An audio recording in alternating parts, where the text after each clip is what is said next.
الخميس اللي جاي بالليل هنلاقي الموبايلات والأجهزة اللي متوصلة بالإنترنت هتأخر الساعة 60 دقيقة. يعني الساعة 1 صباحا هترجع تبقى الساعة 12 مساء. وآخر خميس في شهر إبريل هنرجع تاني نقدم الساعة 60 دقيقة. يعني الساعة 12 مساء هتبقى الساعة 1 صباحا. وفي آخر خميس في شهر أكتوبر اللي بعده هنرجع تاني نأخر الساعة، وهكذا وهكذا وهكذا. طب هي الساعة دي بتروح فين؟ وإيه سبب تغيير الساعة دي كل شوية؟ وإيه فايدتها أصلا؟ وإيه هو التوقيت الصح؟ هل التوقيت الصيفي ولا التوقيت الشتوي؟ وهل دي حاجة إحنا بس اللي بنعملها ولا في دول تاني معانا؟ بص يا صديقي، علشان تفهم كل ده لازم الأول نعرف إزاي الوقت بيتحدد. هات المشروب بتاعك اللذيذ وصلي على النبي ويلا بينا. العلماء قسموا كوكب الأرض بطريقة هندسية كده عن طريق حاجتين. أول حاجة اسمها دوائر العرض، ودي 7 دوائر رئيسية بيقسموا بيها الكوكب لمناطق جغرافية وحرارية. يعني كل ما تقرب من خط الاستواء الحرارة تعلى، وكل ما تبعد عنه الدنيا بتبرد. أما الحاجة التانية بقى فهي خطوط الطول، ودي اللي بتهمنا في موضوع الساعة. وهي عبارة عن خطوط وهمية ماشية من القطب الشمالي للقطب الجنوبي، ومتوزعة بشكل متوازي كده زي شرايط. ومن خلال الخطوط دي العالم كله اتقسم لمناطق زمنية.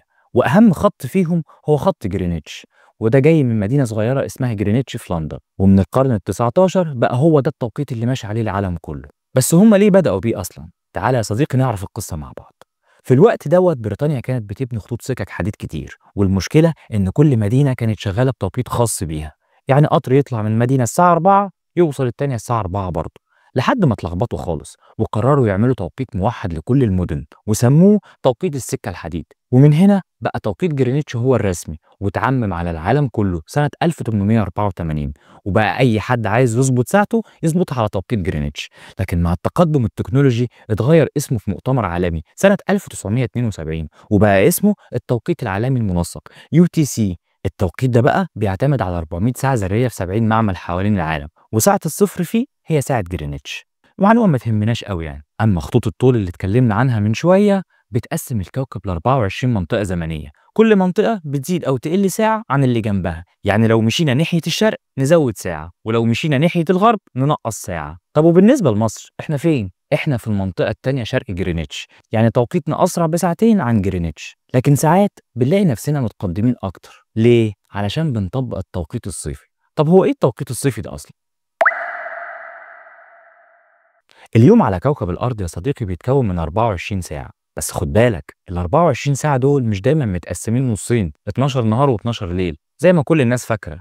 في فصول معينة زي الربيع والخريف فعلا الليل والنهار بيتساووا، لكن في الشتاء الليل بيطول أكتر، وفي الصيف العكس النهار هو اللي بيطول. وهنا بقى مربط الفرس. طالما الشمس منورة فترة أطول في الصيف ليه ما نستغلش ده؟ نصحى بدري ساعة ونلحق نور ربنا بدل ما نضيع النهار كله في النوم.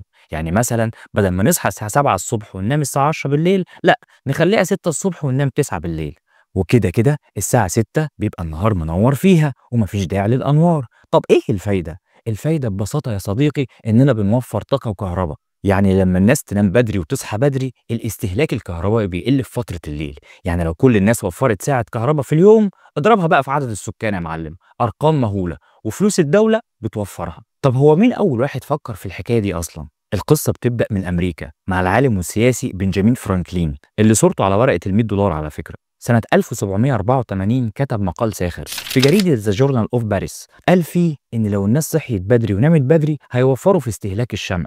واقترح كمان يفرضوا ضرائب على اللي بيقفلوا الشبابيك الصبح. وتخيل قال كمان يضربوا مدافع الصبح علشان الناس تصحى غصب عنها. يا جبروتك يا أخي. بس رغم ده كله فرانكلين ما كانش يقصد التوقيت الصيفي بالشكل اللي نعرفه النهارده، لأن أوروبا وقتها ما كانتش لسه عندها جداول زمنية دقيقة. لكن اللي فعلا حول الفكرة دي لنظام علمي كان عالم الحشرات جورج هاتسون من نيوزيلندا سنة 1895. اقترح رسميا انهم يقدموا الساعة في الصيف ساعتين علشان الناس تستفيد من النهار. وجي بعدها ب 12 سنة الإنجليزي ويليام ويلت كتب كتاب اسمه إهدار ضوء النهار سنة 1907، واقترح إن الساعة تتقدم 80 دقيقة تدريجي على 4 مراحل في إبريل، وتتأخر تاني في سبتمبر بنفس الطريقة. وقال إن ده ممكن يوفر حوالي 2.5 مليون جنيه استرليني من تكاليف الإضاءة. ويليام حاول كذا مرة يمرر الفكرة دي كقانون في البرلمان البريطاني، ولحد ما جه عام 1916 بريطانيا وافقت رسميا وطبقته علشان توفر الفحم وقت الحرب العالمية الأولى. ويوم الحد 21 مايو 1916 تم تقديم الساعة 60 دقيقة كاملة. لكن الغريب إن ألمانيا سبقت بريطانيا بشهر، ومن بعدها بدأت دول كتير تعتمد النظام ده. عندك مصر مثلا أول مرة طبقت التوقيت الصيفي كان سنة 1940 واستمرينا عليه لمدة 5 سنين لحد 1945، وبعدين وقفناه 12 سنة ورجعنا تاني سنة 1957، ومن ساعتها لحد 2011 كنا ماشيين بالنظام ده، ومن بعدها بقى الموضوع رايح جاي، مرة نلغيه مرة نرجعه، ولحد سنة 2023 الحكومة قررت ترجعه تاني. ودلوقتي في حوالي 70 دولة في العالم بتطبق التوقيت الصيفي، يعني تقريبا تلت دول العالم. ومن هنا نعرف إن الأصل في الموضوع هو التوقيت الشتوي، وإن التوقيت الصيفي مجرد نظام مؤقت بنستخدمه علشان نستغل ضوء النهار أكتر ونوفر في استهلاك الطاقة، ولما الصيف يخلص بنرجع تاني للوضع الطبيعي التوقيت الشتوي. طب ليه لحد دلوقتي مش قادرين نتأقلم بسرعة مع فكرة تغيير الوقت سواء التوقيت الصيفي أو التوقيت الشتوي؟ الجواب ببساطة يا صديقي، في التوقيت الصيفي مثلا بتصحى بدري ساعة كاملة عن المواعيد اللي جسمك متعود عليها طول السنة.